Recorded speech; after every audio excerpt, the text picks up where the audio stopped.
Hey, it's Sara from GameEnthus.com, and today I'm taking a look at Gift of Tulips.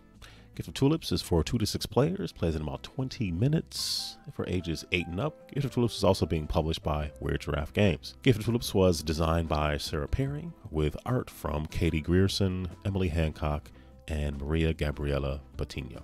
It's an area influence value speculation game where you are going to be influencing the value of different types of tulips. The theme in Gift of Tulips is about enjoying the Amsterdam Tulip Festival, but not only receiving tulips, but also giving tulips to your friends. Come tiptoe through the tulips with me.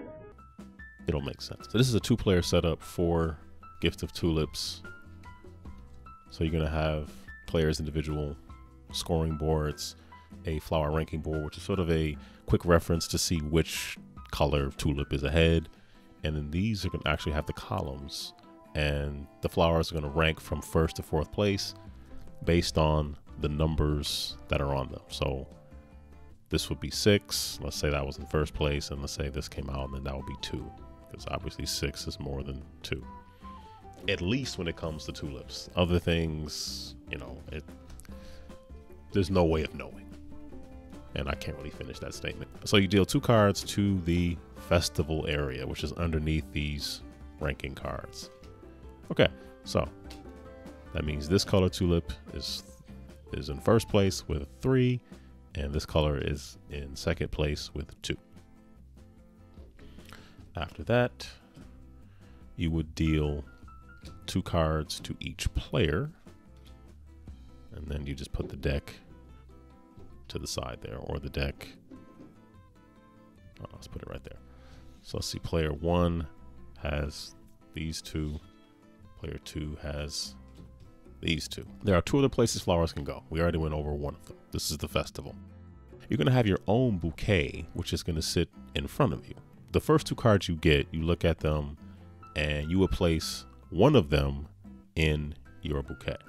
So and also bear in mind that the numbers on the flowers only really matter for scoring in terms of what they're going to add up to here in the festival area. And they also matter based on some of these icons that I'll go over in just a moment. So the first thing you do is you get 2 cards, and you place one of these cards in your bouquet. So I'm just going to place this 2 here. And I feel like I should have zoomed out so I could fit more stuff in. Let me 1 second. The numbers on the flowers in your bouquet don't really matter so much. They matter for the festival and giving flowers and keeping and giving flowers. It's more about the quantity of the flower type in your bouquet, not the number on it. So I'm just going to put this 2 here in my bouquet. And then another place you can put a flower is the hidden festival, which you would place face down. I'm just going to place that here. And this is a place that players can put cards to sort of, in effect, have a end game, it's a sort of a last end game randomness in terms of the rankings. This player would do the same. I don't know, they might keep this one, and then and obviously they're going to know what it is, but the other player would not, and they'd put one there. How you actually play the game is on your turn, you would draw a card. Say it's the first player, they would draw a card. They drew this one. What you're able to do, you're able to do 4 different things, but 2 of them are kind of tied together.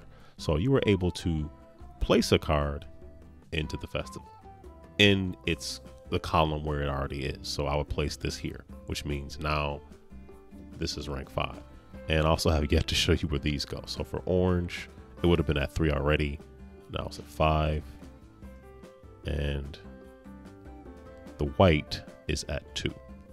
So this card here is sort of a quick reference to sort of see what ranks where. Instead of going up and adding these up in your head real fast, you can just look here and move these as the columns change. So if I add another 2 to this one, obviously this one will go over to 4. And they can also be tied and stack on each other like that as well. So right now the white is 2 and the orange is 5. You're taking 2 actions essentially, but you cannot do the same action twice. So what I mean by that is there are 4 places your flowers can go. They can go into the festival. They can go into the festival means either going here to the public festival or the hidden festival.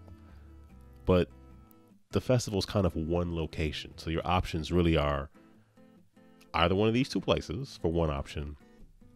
You can put it in your own bouquet, or you can give it to a friend. So that's where the scoring comes into play. So if you look on the first place card here, I'll just pick that up, make it easier on myself and everybody else.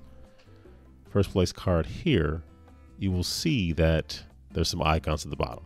So this icon here means that if you give a first place flower to another player, you will get 3 points plus the value on the flower itself. So were I to give this flower to player 2, I would get 5 points immediately. And then I would take my own little personal scoring thing and put it on 5. And it is double-sided too. Yeah. What this also means is the game ends when the deck of cards runs out. So at the end of the game, if I had the most of the first place flower in my personal bouquet, I would get 15 points on my scoring chart. If I had the second most, I would get 10 points. And what this one means is if you keep a flower that's in first place currently, you get 0 points. So if you give a first place flower, you get 3 points plus the value of the flower, value on it. These are for end game scoring, the most of the first place, second of the first place. And if you keep it for yourself, you get nothing. And second place works very similarly, where you give the second place flower to another player, you get 2 points plus the value of the flower. If you have the most of the second place flower, you get 10 points. Second most, 7 points. If you keep it, you get nothing. And what gets interesting is if you give third place, works the same way. 1 point plus value of the flower, 5 and 3 points for most, second most respectively. And if you keep the third place flower in your own bouquet, you get a single victory point right then. And fourth place, if you give it to someone else, you get the value of the flower. So if this was the fourth place one, I would get 2 points because the flower is worth 2. I'll add that onto my scoring tracker. And if you keep the fourth place flower in your own bouquet, you get 2 points. So that's how the game works. But you're doing 2 actions, but you cannot do the same one twice. Looking at what's currently going on, I'd probably keep this one. And if you keep a first place flower, you don't get any points. And I did shuffle these, I promise. I drew a 2 again, and I might give that one to my opponent. It's early on in the game, not that big of a deal. So I would get 5 points. 3 points for giving a first place flower. This color is in first place. 3 points plus value of the flower. I will get a total of 5 points. So I start off with nothing, and I'm at 5.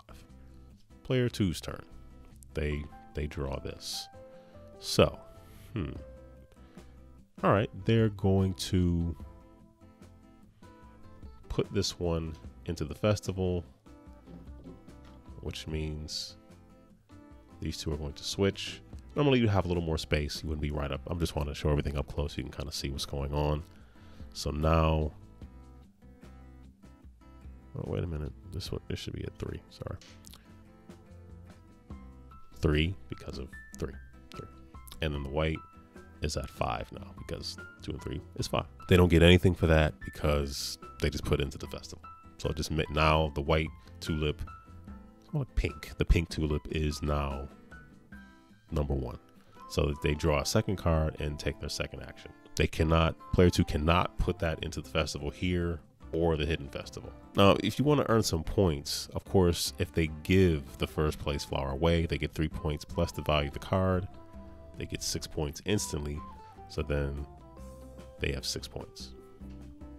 And the game would just keep going like that with you having to make that decision about what's out here. You can see what's in everybody's bouquet. So you can kind of have an understanding towards the end of what people are working with in terms of what's sitting in front of them. What you don't know is what's in the hidden. festival. And that's interesting. If you have, no matter how many cards go in the hidden festival, you're supposed to shuffle it up at the end of the game once the deck runs out, and then deal out 5 of the cards from the hidden festival, and then slot them in where they should go, make any adjustments to the rankings of the flowers, and then that becomes the final ranking, and you see who wins. So at the end of the game, it's not about the numbers in your bouquet, it's about the number of that flower type you have. You have the most of those cards, that gets you the points here. Not the numbers only matter for keeping and giving during your turn, or ranking in the columns here, not about the end. So just keep that in mind. And that is how Gift of Tulips is played.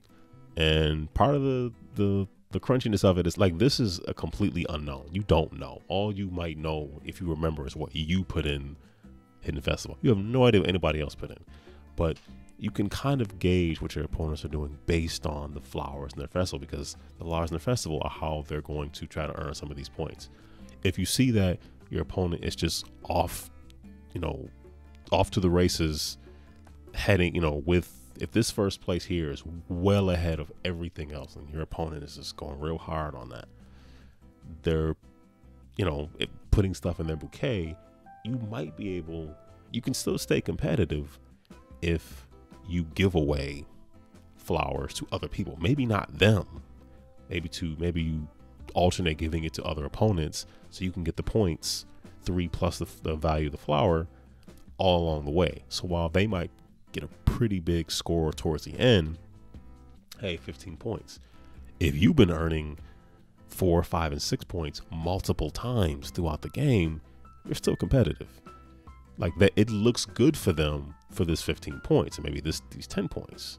But if they haven't been giving any of the first, second place flowers away, then they're kind of leaving points on the table. But that's the decision you have to make. You want to do any one thing too much. You give somebody a 4 value card and it's in first place, you're getting 7 points right then. That's why it behooves you to mix it up. You don't want to always be giving. You don't want to always, you don't really get anything for placing here, but you do change the value. You can shift the value of the flowers based on what you're putting out here.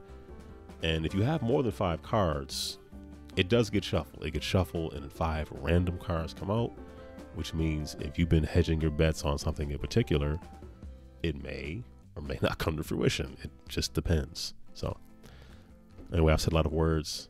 That is Gift of Tulips, designed by Sara Perry, coming out from Weird Giraffe Games. The link to the Kickstarter should be in the description below. I have to say that tulips might not be the first thing you think of when you think of Amsterdam, but the nice thing about Gift of Tulips is it's informative and it's fun. Hope you enjoyed the video. Thank you for watching.